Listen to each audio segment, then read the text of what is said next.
Hello, my friends. Welcome back to Beloved Fragrance Finds here on YouTube. Amy here, finishing up. We have our last candle to do a dedicated review on here for the Kringle Fall Reserve line that's set to launch on September 18th at 12 p.m. Eastern. I want to thank Kringle for sending all of these candles to me to give my thoughts and review. I very much appreciate getting those. So yeah, the last one we have here, you guys, is Forest Noir.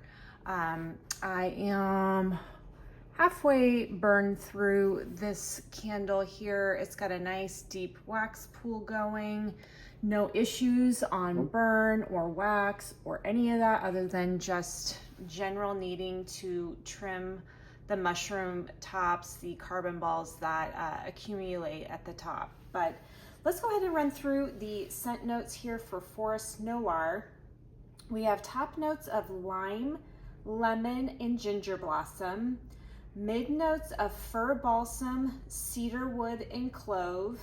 And base notes of leather, oud, amber, and patchouli.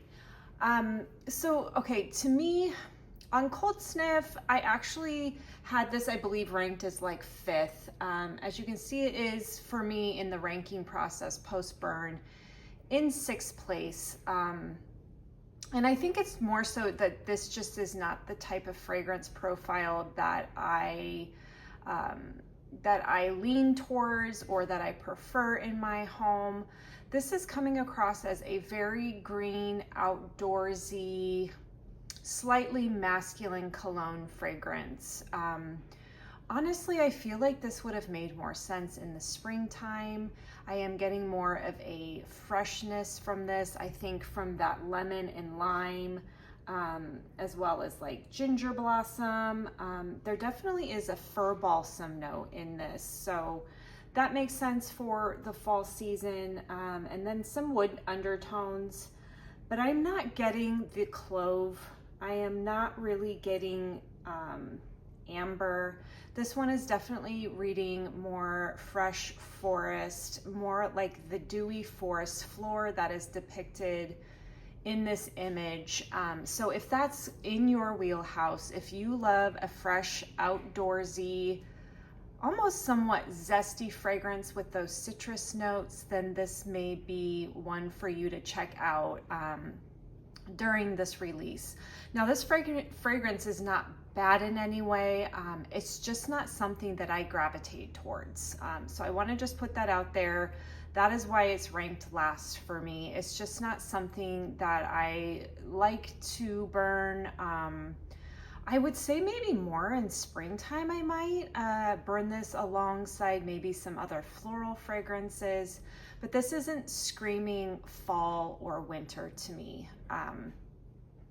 I will say, you guys, the strength and throw on this one has actually been pretty good. I would say that this is probably a 7 or 8 out of 10. I have moved this from my bedroom to bathroom to open concept area, and I would give it, yeah, like a solid 7 out of 10 in terms of strength.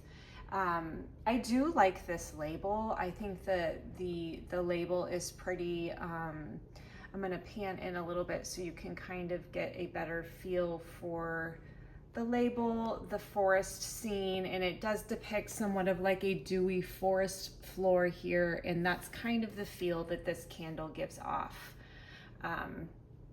So yeah, if that is in your wheelhouse, if that is the kind of fragrance you are looking for, I would definitely give this one a shot because the performance has been really good for me.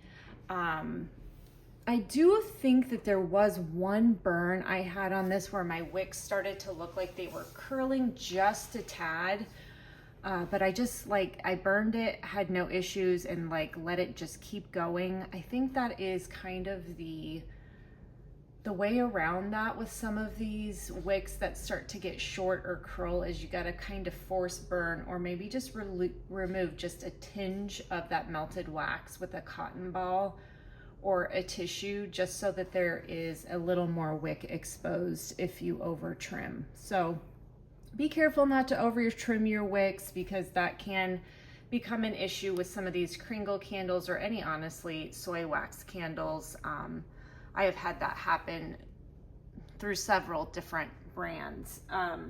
But yeah, this one does come in last place for me. It just doesn't feel fallish to me.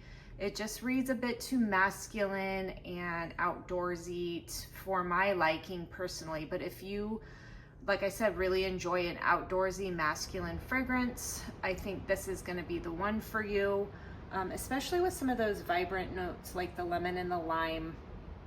I was kind of hoping I got more of the ginger blossom in this. I really don't pick up on anything floral so much. And the leather also, I think that's what's giving it the masculinity. So that leather note is what's bringing the masculinity into place. This is not an overly patchouli type of scent either, so don't let that scare you if you don't like patchouli. That is not what I'm getting from this. This is definitely just more of a fresh, woodsy outdoor fragrance. So thank you guys, all of you, for watching my dedicated reviews of this Kringle Reserve launch coming on September 18th. I really appreciate those who are listening along, and as always, you can use my discount code for 15% off, which is AMYBELOVEDJENSEN, and I am eligible for commission should you choose to use that code. But thanks everybody. Please like, subscribe, and share if you are enjoying my content. Have a wonderful rest of your day. Bye-bye.